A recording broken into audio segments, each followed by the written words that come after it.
بسم الله الرحمن الرحیم.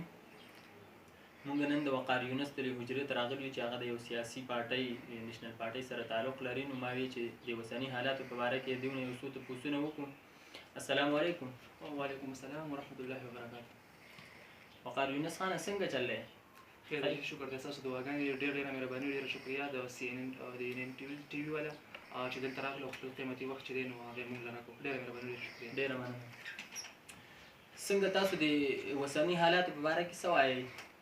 لکه تعلیمي ادارې ټولې بندې شوې، دا خو د ملک یا د یو قوم یو بنیادي انډسټریز دي. دې په باره کې تاسو څه وایئ؟ تاسو یو پاکستاني وګړي په حیثیت سره تاسو دې باره کې څه وایئ؟ د ایجوکیشن په باره کې مطلب ټولې ادارې بندې شوي دي. ډېر ښایسته سوال دی وکړو اظهار خانه.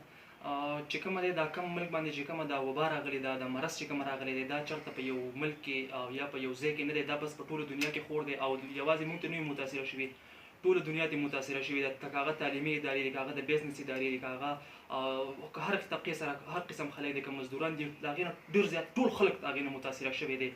معاشي حالات د خلکو خراب شو، خلک بېروزګاره شو، په کورونو کې کېناستو. سټوډنټان چې کوم دي د هغوی وخت خراب شو، د هغوی روغ کال خراب شو. زموږ په خپله زه د BS ایجوکیشن سټوډنټ یم، زما دغه د په تېر تاریخ باندې را روان تېر تاریخ باندې زما اګزام و، هغه کې هم متاثره شو. نو لہذا دا وخت چې کومه دی نو دا وخت چې کومه دی اوس د دې وبا د مقابلې وخت دی.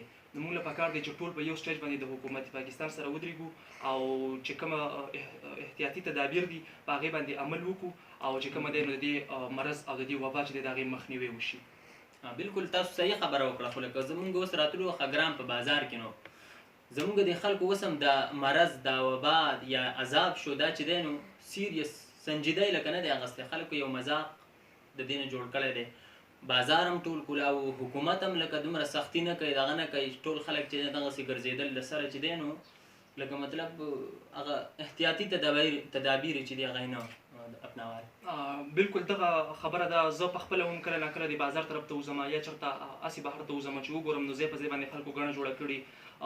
بېروزګارونه دي، بازارونه بند دي. هغه خلک چې کومه دی هغوی ته یو موقع میلاو شوې ده، هسې ناست دي. نو د هغې نه دوی مطلب راځي یو ځایګي کې ناست دي، هلته یې پینډه جوړه کړي، ګپې لګوي شپې لګوي، کرکټ یې کوي، والیبال کوي، فوټبال کوي یا نور څه سپورټس چې دي هغه کوي. نو یو ځای کې د راجمع کېدل یا په یو ځای کې ګڼه جوړول دا نه دي پکاره، ځکه چې هېڅ پته نه لګي. یو سړی که دا سوچ کوي چې یاره ماته نه شي لګېدی، یاره زه به مقابله وکړم، نو لحاظه هغه خو به د هغې مقابله وکړي، هغه به فزیکل هم سټرانګ وي او مینټلي چې کومه دی هغه به هم سټرانګ وي. د دې وبا مقابله به وکړي، خو لحاظه د هغه په کور کې به ماشومان وي، لحاظه د هغه په کور کې به د هغه والدین وي او نور څوک داسې کمزوري څوک به وي چې هغه به دا نه شي برداشت کولی، د دې مرض سره به مقابله نه شي کولی. نو لحاظه زموږ د ټولو خلکو ته درخواست دی چې د حکومت سره ودرېږئ او چې کومې احتیاطي تدابیر تاسو ته ویلي په هغې باندې پوره عمل وکړئ. دا چوټیانې چې کومه تاسو ته درکړې دی د دې لپاره نه یې درکړې چې تاسو ولاړ شئ یو مطلب دا یو ځای ته راغونډ شئ، هلته چې کومه دی نو یو ماحول جوړ کړئ د مخکیني په شانتې. یوه میاشت تکلیف به وي، دوه میاشتې تکلیف به وي، لحاظه په کور کې کښېنئ او چې کومه دی نو په دې کې صرف او صرف په دغې یو احتیاط باندې د دې مخنیوی کېږي چې موږ په کور کې کښېنو او احتیاط وکړو. نو د دغې په وجه باندې موږ د دې مخنیوی وکړو، نور په هېڅ طریقه باندې د دې مخنیوی نه کېږي. ځکه چې که چاینا وګورو نو هغه هم په ډېره ښه طریقه باندې کورونا وایرس ته شکست ورکړو، سرکاري اعلان هم کړی دی چې ختمه شوه دلته. نو هغو څه وکړو، هغو احتیاط ډېر زیات وکړو. نو دغه شانتې احتیاط موږ له هم پکار دی. ډېره مننه وقار یونس.